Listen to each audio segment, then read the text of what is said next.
Hi everyone, it's James here from Pro Tools Expert, and I'd like to share with you a couple of my tips and tricks for mixing drums using 3 or 4 of my favourite Waves plugins.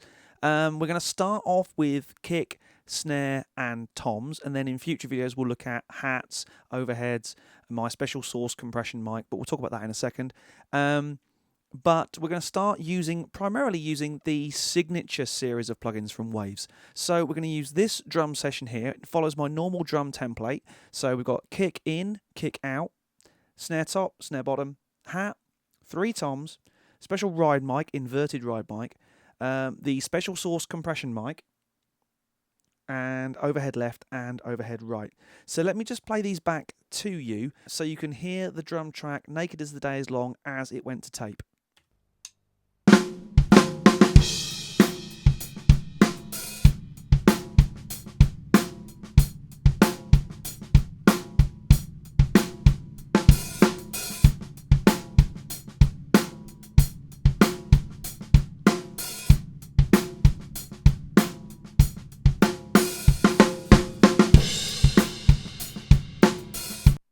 Okay, so it sounds pretty tight. There's quite a lot of low mid down there in that sort of sound, but I'm pretty sure we can sculpt that out. And a lot of this sort of tutorial is very much about sculpting and getting rid of what you don't want and making the best of what you have got. So we're going to start with the kick drum. So let's have a listen to that on its own. We'll have a listen to the inside mic first. And now let's put the CLA plugin on kick.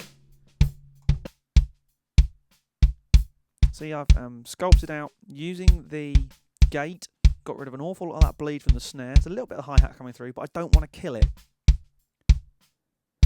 I'm not using any of the built-in reverbs in the CLA plugin because, quite frankly, I want the reverb to come from one central source and I want to control it using a master fader, and I don't want to have to go through every single instance of the plugin to change the reverbs. So I'm going to use a master reverb and I'll show you that in a second. But I'm compressing a little bit.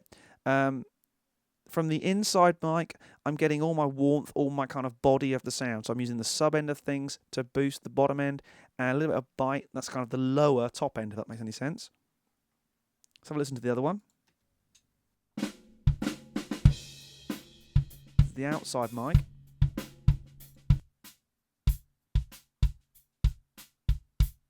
And with this one, I'm doing kind of inverse to what you might expect. I'm rolling out some of the upper bass frequencies and pushing in some of the real tops to try and give the two mics a different sound. So when they blend together, you get a really nice fat kick sound.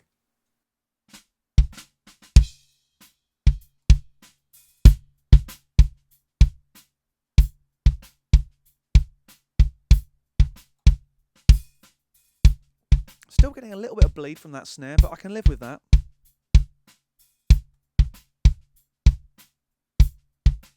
Now let's listen to these two in the track with the rest of the kit.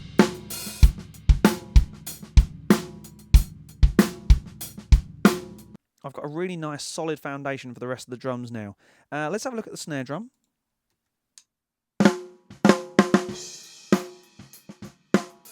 And the first thing I'm going to do is use Q1 to get rid of the bottom end stuff I just don't need.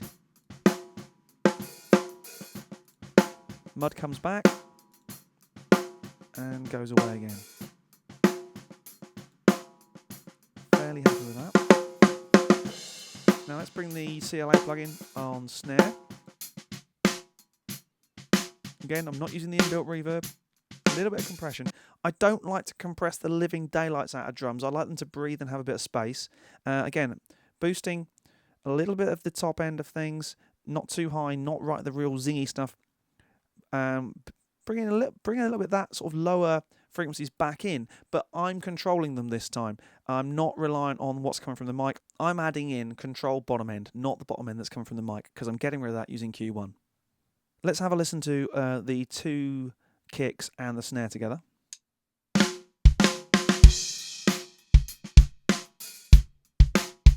There's the driving force of our drum kit instantly.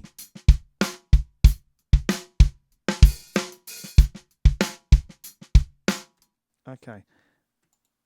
Let's look at the most difficult mic of all, and certainly the one I struggle with the most, the underside snare mic. Let's have a listen to that.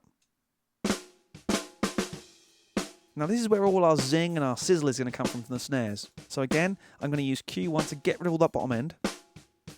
Let's bring it up a little bit.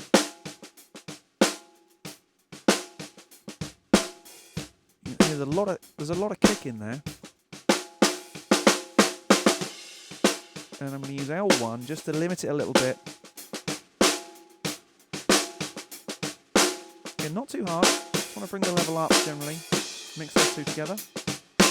Take the snares down a little bit. Now, one really important thing with drums is phase. So let's just make sure that these two, the snare top and the snare bottom mic, are in phase.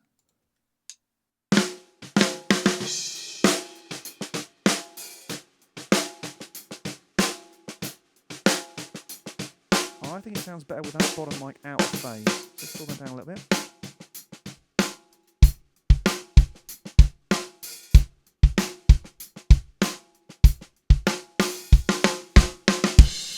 Cool, fairly happy with that. Let's just have a listen to the whole kit now with the improved and the worked on kick and snare.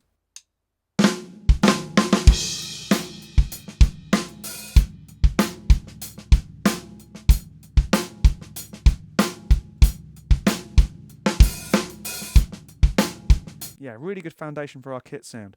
Right, let's have a look at the toms next. Let's find somewhere where that's appropriate. Okay.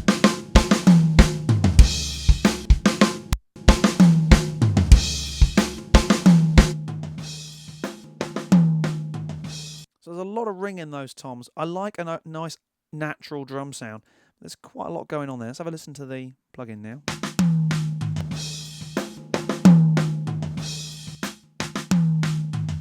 Yeah, I like that. It's just pushing the top end up a little bit. Maybe I can push the compression a little bit more. No.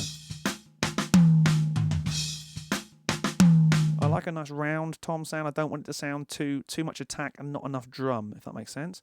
Let's have a listen to the second one.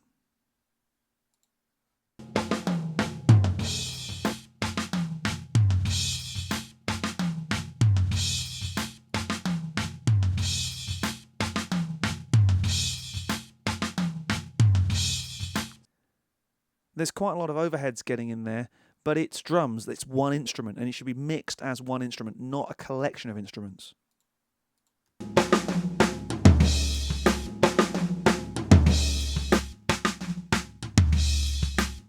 Bit more compression on that floor tom. Yeah, I like that. Let's listen to all three together.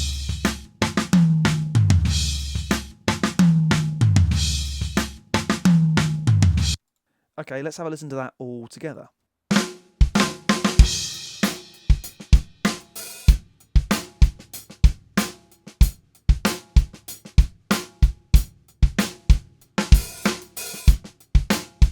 Okay, that's cool, but it's sounding very, very dry as a chip. My drum room is quite small. I'm not going to get that big kind of Abbey Road Bonham drum sound. So I'm going to have to fake it and put it in some space. So I'm going to use True Verb for that.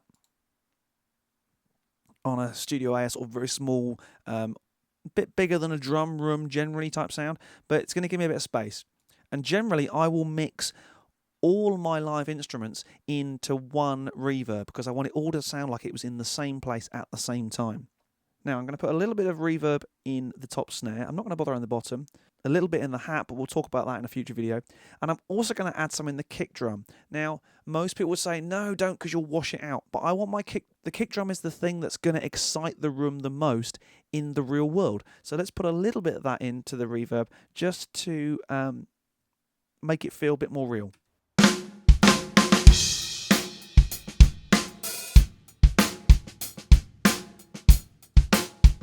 Just with the kick now.